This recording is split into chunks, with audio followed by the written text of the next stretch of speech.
세 기업들은 어떻게 보면 터빈하고 때문에 이 글로벌 업체하고 붙어서 해야 되지만 같은 회사 풍경이 발전하면 할수록 뭡니까? 자연스럽게 이 주요 고객사들이 메이저급 발전업체 많지 않습니까? 당연히 크게 올라갈 수밖에 없는 그런 구조를 좀 갖고 있다.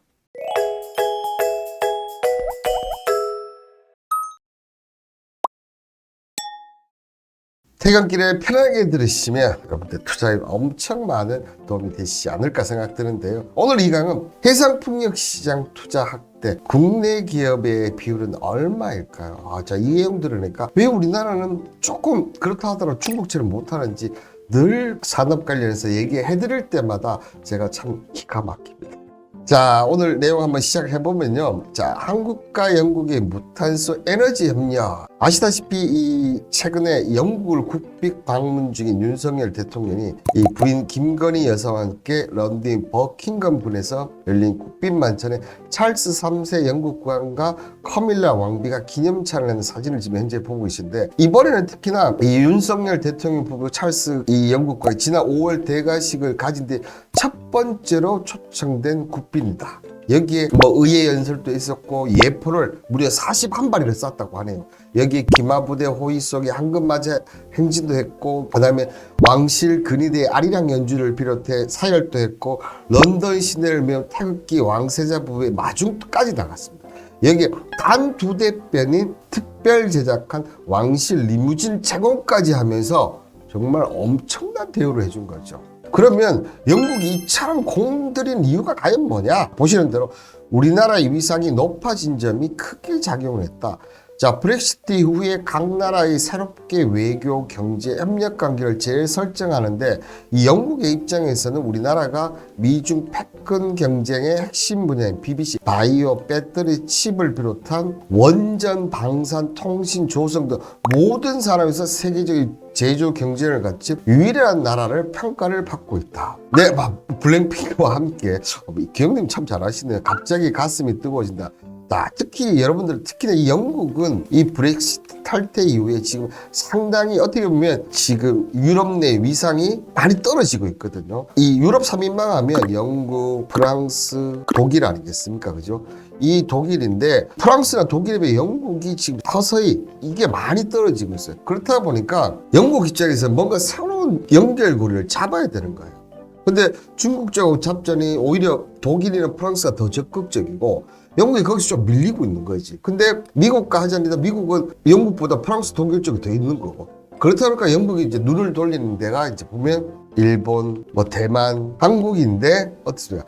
이 세 나라보다 우리나라가 가장 이런 이유 때문에 가장 전 첫 번째 국빈으로 한 게 아닌가 그렇게 좀 생각이 듭니다. 그리고 나서 어떻게 됐습니까? 윤 대통령과 수낙 영국 총리가 바로 다우닝과 합의를 하는 이런 내용들, 이게 무탄소 에너지 관련 부분들을 합의를 했다는 거죠.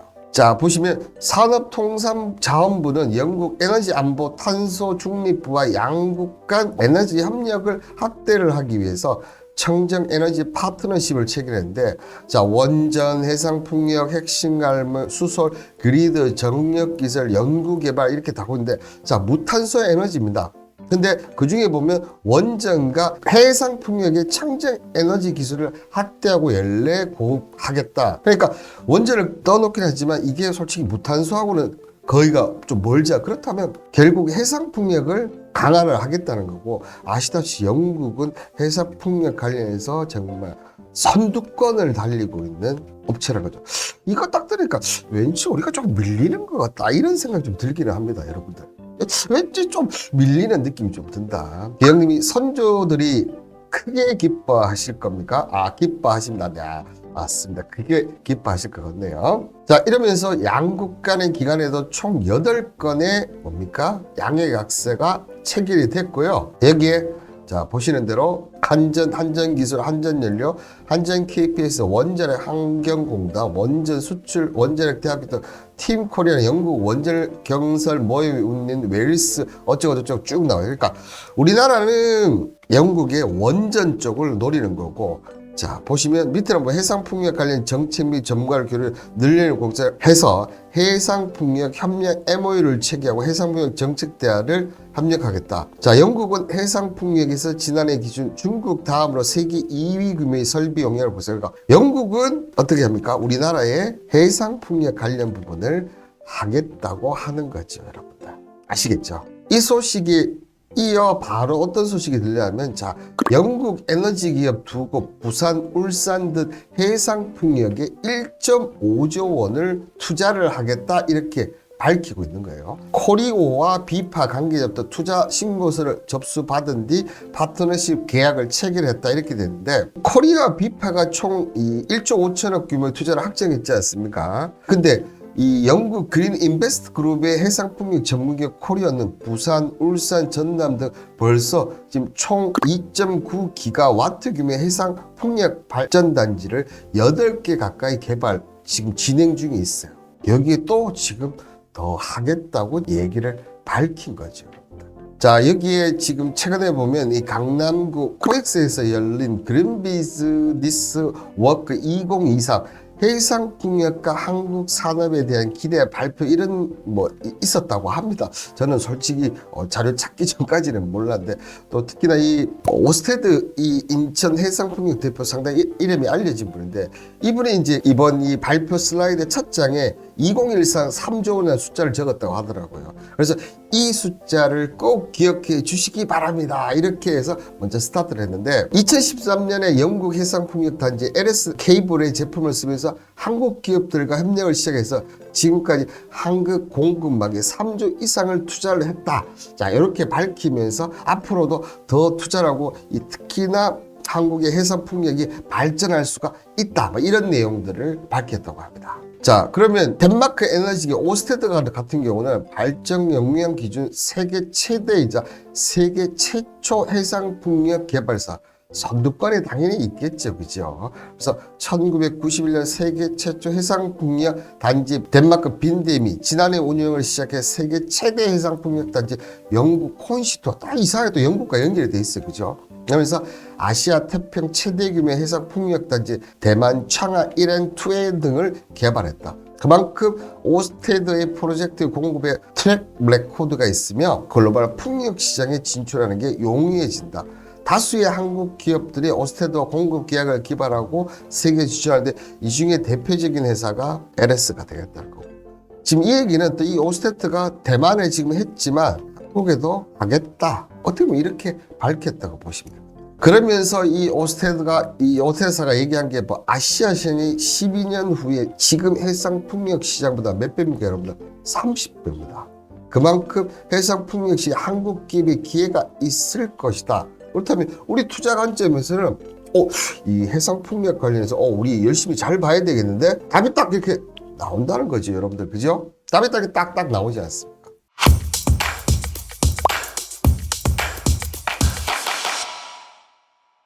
이 글로벌 해상풍력의 현재와 미래를 좀 체크를 해봐야 될 텐데요. 자, 먼저 지금 표는 뭐냐 하면 2022년 한 해 동안 설치된 이 해상풍력 규모의 일을 보시고 있는데, 자, 특히나 2020년 이후부터 됩니까? 급격하게 지금 올라옵니다.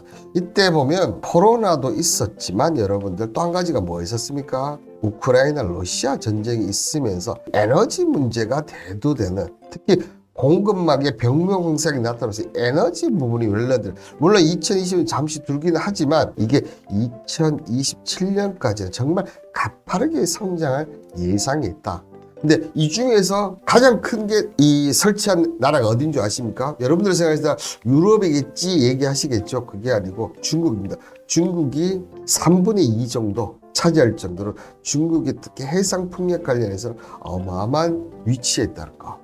결국 또 우리가 중국에 싸워야 돼, 이렇게 생각이 딱 드시겠죠, 그죠? 자, 그리고 다음 표를 보면 여러분들, 이 표는 2022년까지 설립된 국가별 해상풍력 용량인데요. 역시 보시는 대로 중국이 압도적입니다, 그죠? 중국, 영국, 그다음에 독일, 이런 1, 2, 3위를 하고 있습니다. 그리고 여기 그거 보면 거의 대부분 뭡니까? 유럽 국가를 하고 있고, 한국은 몇입니까? 12위를 차지하고 있습니다. 112메가와트로 지금 12. 그러니까 우리나라도 해상풍력이 정말 대단한 나라예요. 여러분들이 생각했을 때, 뭐 우리는 원전이라든지 뭐 이런 쪽이겠지 생각하는데, 우리나라가 해상풍력에서 전 세계에서 12위를 차지할 정도로 해상풍력이 발전된 나라다, 이렇게 좀 생각하시면 될 것 같고요. 특히나 이 글로벌 해상풍력 시장은 2021년까지 연평균 31% 성장하고 잠시 주춤은 하지만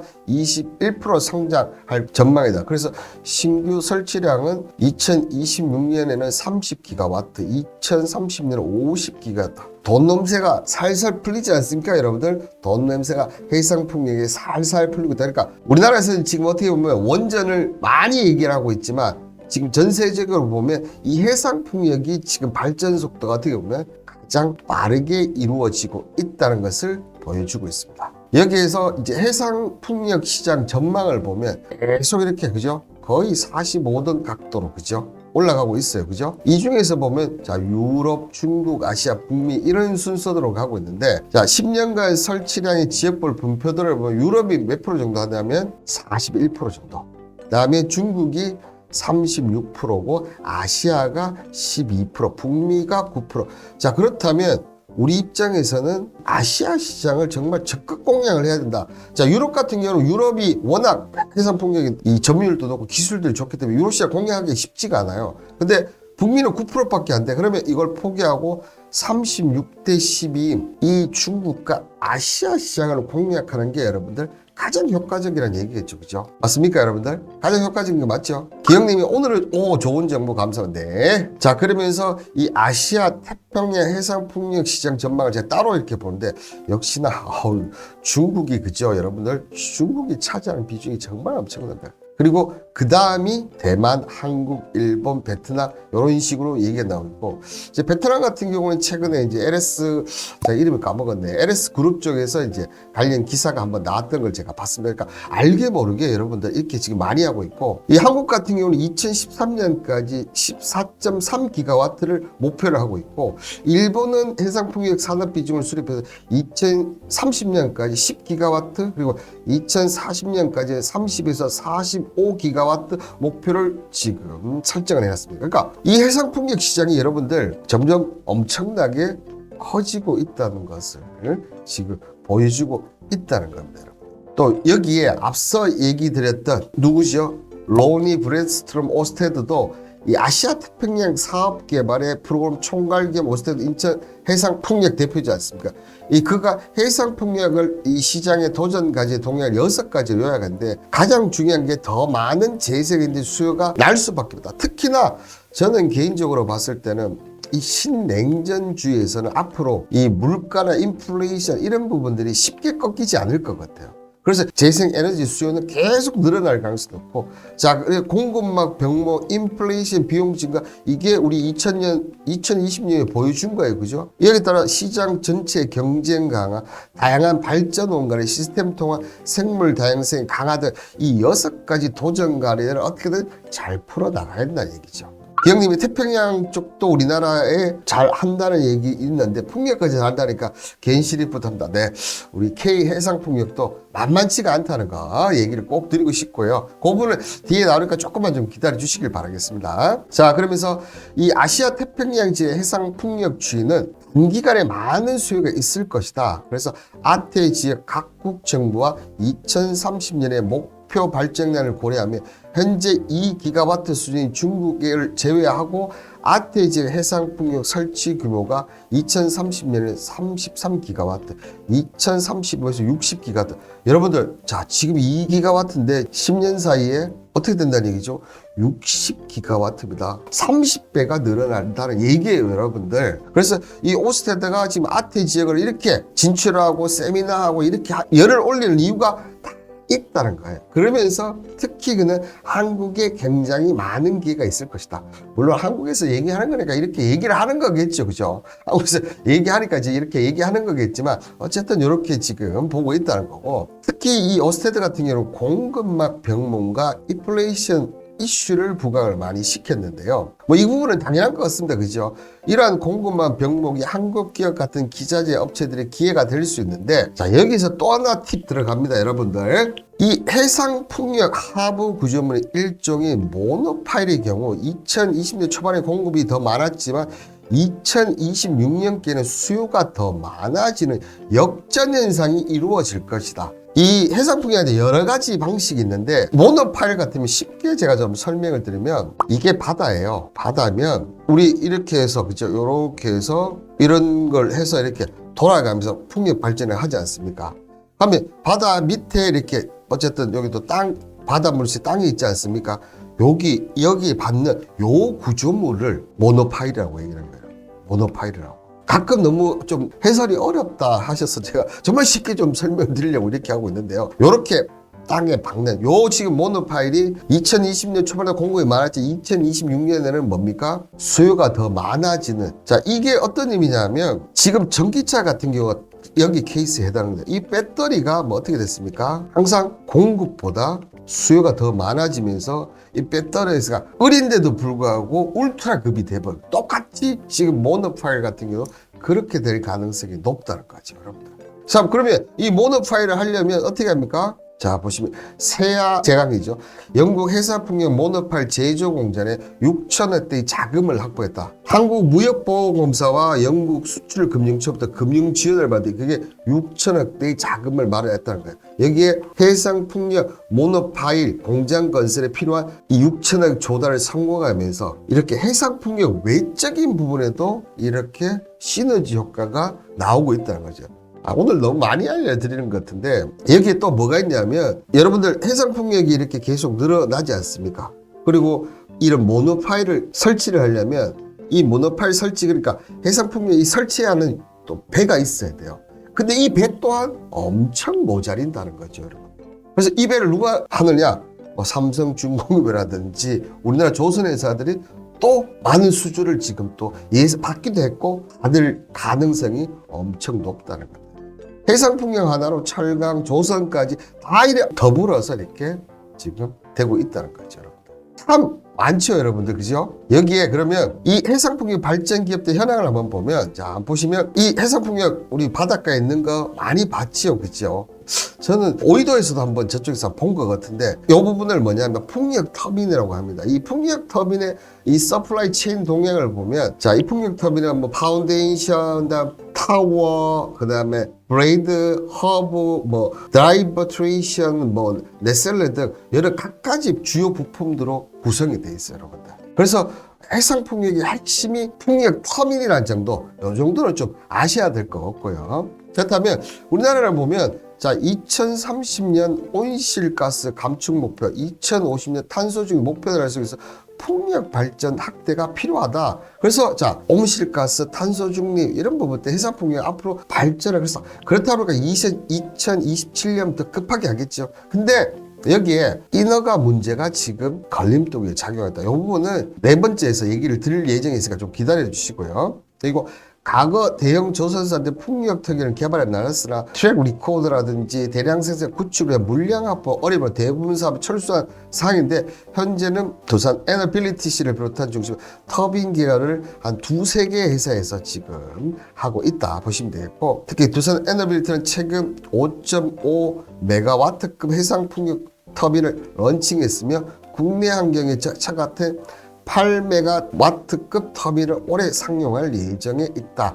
아직까지 지금 기사는 제가 못 본 것 같습니다. 자, 여기에 이 부품 국산화율은 지금 현재 70% 정도 달성. 그러니까 우리나라가 꽤 기술이 있다는 얘기예요. 그리고 국내 해상풍력 단지 개발이 확대되고 있어 관련 중소부업체 동반 성장이 가능한 전망이다. 여기에 생존을 위해서 글로벌 터빈 업체 기술 및 가격 격차를 줄이는 것이 급선무로 이를 위해서 일정 규모 이상의 풍력 개발에 참여가 필수적이다, 이렇게 지금 돼 있는 거죠. 그래서 앞서 얘기했던 뭐 오스테드라든지 영국 이런 쪽과 싸울 수밖에 없다는 거. 그리고 자, 마지막으로 보면 기술 개발 및 규모의 경제를 달성하기 위해서 물량 확보가 필요하며 이를 위해서 국내 풍력 프로젝트 개발에 통한 지원이 필요한데 이따가 한번 보시면 좀 안타까운 부분들이 분명히 좀 있다. 좀 안타까운 부분이 분명히 좀 있다. 이렇게 좀 얘기를 드리겠습니다. 그렇다면 기업들 어떤 기업들이냐 한번 보면 당연히 두산 에너빌리티 봐야 됩니다. 그죠? 두산 에너빌리티 같은 경우는 한국전력 기술이죠. 100메가와트 규모의 제주 한림 해상풍력 기자재 공급 계약을 체결했고요. 앞서 얘기했던 5.56메가와트급 터빈 18기를 계약 구매해서 1,900억 정도 했고 그 다음에 지금 보이시는 게 이제 사우디아라비아의 자프로 열병합 발전소입니다. 여기 얼마 규모로 수주를 했냐 하면 여러분들 얼마일까요?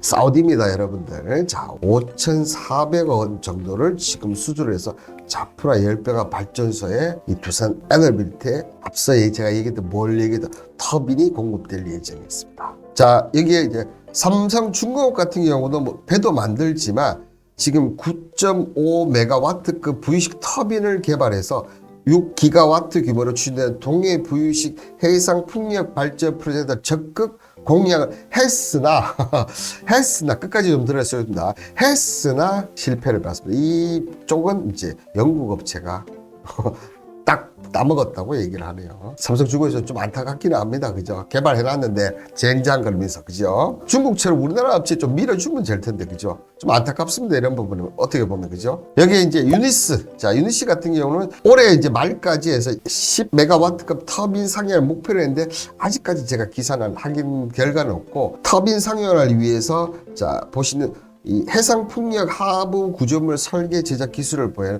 에드벡트와 MOU를 체결해서 열심히 주방합니다. 만약에 이제 개발되면 해상풍력 수주를 좀 따올 수 있다. 자 이렇게 좀 보시면 되고 지금까지 세계 업체는 어떻게 보면 터빈 쪽이라 본다 그러면 다음의 업체들은 그 안에 들어가는 부품인데요. 제가 아까 이 풍력 관련해서 그죠? 이 터빈 관련해서 여러 가지 부품들이 있다 했는데 이 CS 윈드가 보시는 거, 자 블레이드 날개 부분 있죠. 그 다음에 터빈 베어링 부분 그리고 터빈 모터 자 타워 그 다음에 볼트까지 정말 많은 부분들 합니다. 그죠? 좀 실적의 체감이 좀 아쉽긴 아쉬워요. 어떻게 보면 2019년에 탑 찍고 난 다음에 좀 내려왔다. 그런데 어쨌든 CS 윈드 같은 경우는 이 글로벌 고객수를 갖고 있어요. GE도 있고 베스타스도 있고 뭐 지멘스도 이런 발전기 업체들과 주요 고객이 있다. 그래서 지금 계속 좀 확장적인 국면이 있고 생산 법인 또 보면 베트남, 중국, 뭐 영국, 말레이시아, 대만, 터키 등등 딱 어떻게 보면 최적화되어 있어요. 그러니까 지금 앞으로 대만 쪽도 지금 해상풍력 많이 하려고 하고 있거든요.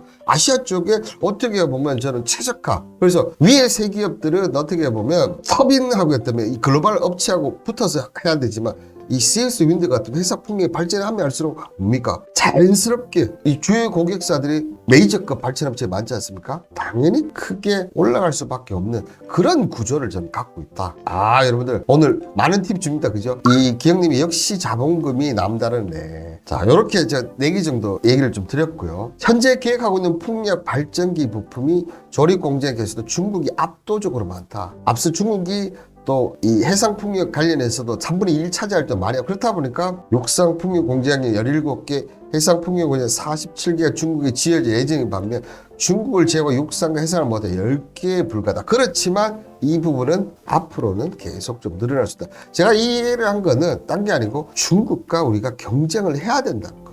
왜냐하면 자 보시면 육상풍력 우리가 뭐 그렇게 많이 하고 있지만 올해 1분기 지멘스 가메샤의 터빈 가격이 메가와트당 13억이었는데 중국 터빈 평균 가격은 메가와트당 4억에 불어.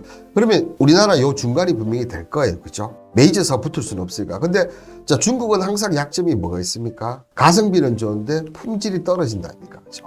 이런 부분들을 어떻게든 우리는 잘 좀 파고들어야 되지 않나. 자 이런 얘기가 나오면서 이제 보시는 대로 산업부와 풍력계가 간담회를 갖추면서 민간의 협력 방안을 논의해서 마련했다. 특히나 최근 인플레이션과 고금리가 지속되면서 어려움이 가중되고 있는데 이 어려움을 극복한 방안을 찾기 위해서 마련했다고 나왔고 자 지리적 여건과 경제적 파급력을 고려할 때 잠재력이 충분한 에너지원이며 풍력 생태와 건설 구축도 정책적으로 이어가겠다고 하는데 아직까지 인허가 문제도 지금 해결할 기미가 보이지 않는다는 게 좀 안타깝습니다, 여러분들. 안타깝다. 뭐 그 얘기 말고 제가 할 게 뭐 있겠습니까, 그죠? 자, 그런데 여러분들 사업과 셋 중에 하나가 해외 기업을 차지했다. 자, 이게 무슨 말이냐면 이 글로벌 국가도 유럽 국가들 보시면 특히 이 러시아 전쟁의 풍력 발전, 앞서 제가 얘기했던 것, 에너지 병목 형상의 인플레이션 이런 것 때문에 다른 에너지원을 계속 팔, 아니면 계속 러시아한테 어떻게 됩니까? 유럽 뭐 잡혀서 할 수밖에 없으니까 EU부터 시작해서 독일, 영국, 네덜란드, 벨기에, 포르투갈, 노르웨이, 이탈리아, 핀란드 등등까지 어떻습니까? 이 해상 풍력에 집중을 하고 있습니다. 그죠? 해상 풍력에 집중을 하고 있어요. 이 우리나라 같은 경우도 보시는 대로 지금 어떻게 보면 2023년까지는 육상 풍력에 집중했지만, 자, 2024년을 기점으로 해서 지금 어떻습니까? 해상 풍력이 어떻게입니까? 육상 풍력이 앞지고 이제 게임 비교가 안 될 정도로 지금 엄청나게 올라갈 수밖에 없어요. 그러니까 국내에도 지금 이렇게 해상 풍력이 엄청나게 돼 있다는 거죠, 여러분들. 자, 여기에 이 한번 지도를 보시면 서남의 해상 풍력을 이렇게 해서 전라도권 공략하겠다. 그 다음에 신안 해상 풍력, 그 다음에 구유식 해상 풍력에서 경상도, 이렇게 해서 지금 이 해상 풍력 관련해서 인허가 난 것이 작년 기준으로 해서 64개, 올해까지 하면 70개 인허가 날 정도로 우리나라도 지금 점점점 커지다. 근데 자, 지금까지 개발된 곳은 4곳밖에 되지 않는다. 이런 또 아이러니한 부분이 좀 있다. 아직까지 완전 개발된 것이 4가지 정도밖에 없다는 게 좀 안타깝다. 그래서 우리나라 주요 기업들 보면 포스코 인터내셔널이 전남, 신안 해상 풍력의 발전단지. 자, 포스코는 영국의 하부 구조물 철강을 공급하고 앞서 세아도 있었고 포스코도 있습니다. 그리고 삼성중공업도 최초로 해상 풍력 발전기 설치선을 설치선 수주를 했습니다. 그죠? 하나오션 같은 경우는 국내 최초로 설치선에 스마트십 기술을 적용했고, HD 한국조선해양 같은 경우 부유체 모델을 개발했고, LS전선은 대만 해적 케이블을 공급을 하고, 자, 두산 에너빌리티는 해상 풍력 발전기 98개 공급. 자, 이렇게만 보면 와, 우리나라 정말 대단한 것처럼 보이집니다. 그죠? 그런데 말입니다, 여러분들. 14일 투자업계에 따르면 지난해 기준 해상 풍력 발전 사업자 중 외국 회사는 전체 64개 사업권, 자, 2022년 기준입니다. 이거는. 그런데 20건, 사업비 기준은 94조 원 중에 52조 원에 달하는 52%에 달하는 것으로 뭡니까? 외국 회사가 더 많이 지금 차지하고 있다는 거예요. 건수로 봤을 때는 우리나라가 많은데 돈으로 보면 55%에 든다는 거. 특히나 이 해외 기업들의 보조금 혜택과 더불어 삼면이 바다인 우리나라의 매력적인 사업지를 보고 때 더 많이 들고 있는데 보조금 혜택을 똑같이 주는 거야. 결국 우리 세금이 또 이렇게 외국 기업들, 중국은 전혀 그렇지 않죠. 차별을 두지 않습니까? 왜 저는 이제 차별을 안 두는지 몰라요. 차별을. 국내 해상 기업들은 이런 해외 기업들의 등산에 어려움을 갖고 있는데 사업 보조금이 국내 기업의 차별이 없이 지급되고, 지난해 국회 보조금 예상 수익을 제출한 외국 회사 7번마다 해마다 최소 2조 6천억 정도가 지급받았던 거예요. 보조금 제한은 전기요금에서 3.7%를 떼서 마련되는 전략 산업 기반이다. 또 해외 기업은 국내 진출한 산업 발전 기한은 이것도 열받는 거예요, 여러분들. 기술 이전 의무도 없다는 거예요.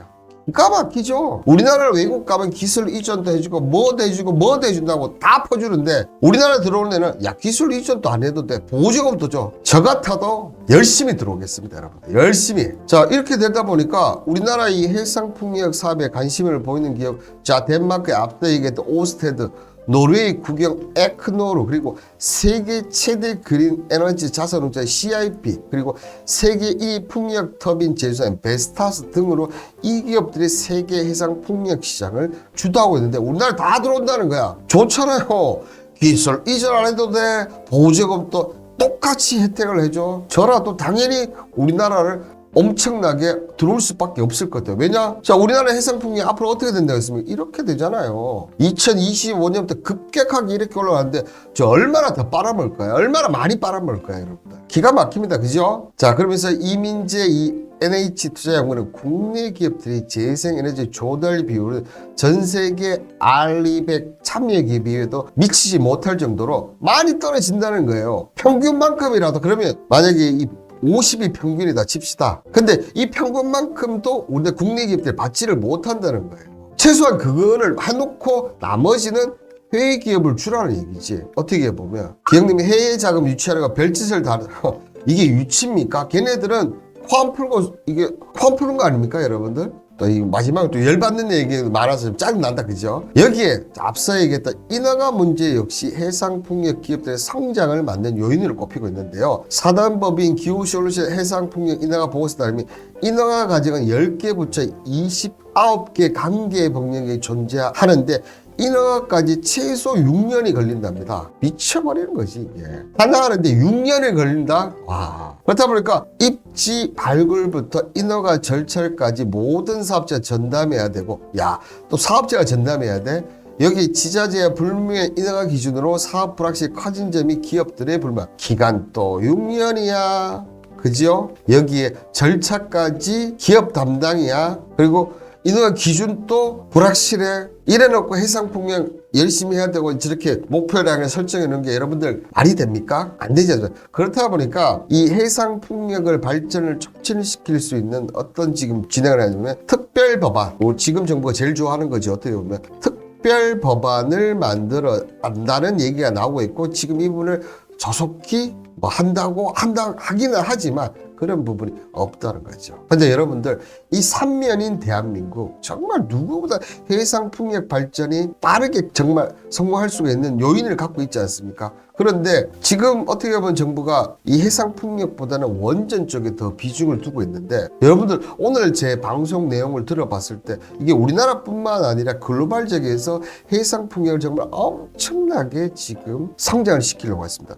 그렇다고 본다면 여러분들, 이 원전보다 풍력이 더 어울리지 않을까요, 여러분들? 여러분들의 생각 궁금한데 이 부분은 댓글로 남겨주시면 너무나 감사드리겠습니다. 오늘 이 해상풍력 관련해서 제가 언급을 드렸는데요. 이 해상풍력 앞으로 특히나 2024년, 2025년에 정말 엄청난 정말 그 올라가는 조짐이 딱 지금 제가 오늘 얘기 딱 드렸어요. 그죠, 여러분들? 그렇기 때문에 이 특히 기업까지도 제가 4기업까지 오늘 소개시켜 드리면서 그 중에서도 제가 어떤 기업이 좋다 이렇게, 저는 이 기업이 더 좋아 봅니다 이렇게까지 얘기를 드렸습니다. 그죠, 여러분들? 그러니까 이런 기업들은 어떻게 합니까? 이럴 때 주가 지금 꽤 많이 떨어졌거든요. 이럴 때 저점에서 꾸준하게 하면서 짧게 보지 마시고 정말 2024년, 2025 이렇게 길게 보면 이런 종목이 여러분들 10배가 나올 수 있는 종목이 아닌가, 그렇게 생각이 듭니다. 좋은 테마 소스 알려주셔서 감사합니다. 저도 끝까지 시청해 주셔서 너무 감사합니다. 오늘 방송은 여기서 마치도록 하겠습니다. 오늘 하루도 너무나 수고하셨고, 여러분의 투자 도움이 되는 투자캡스 홍반장, 저는 다음 주에 만나 뵙도록 하겠습니다. 감사합니다.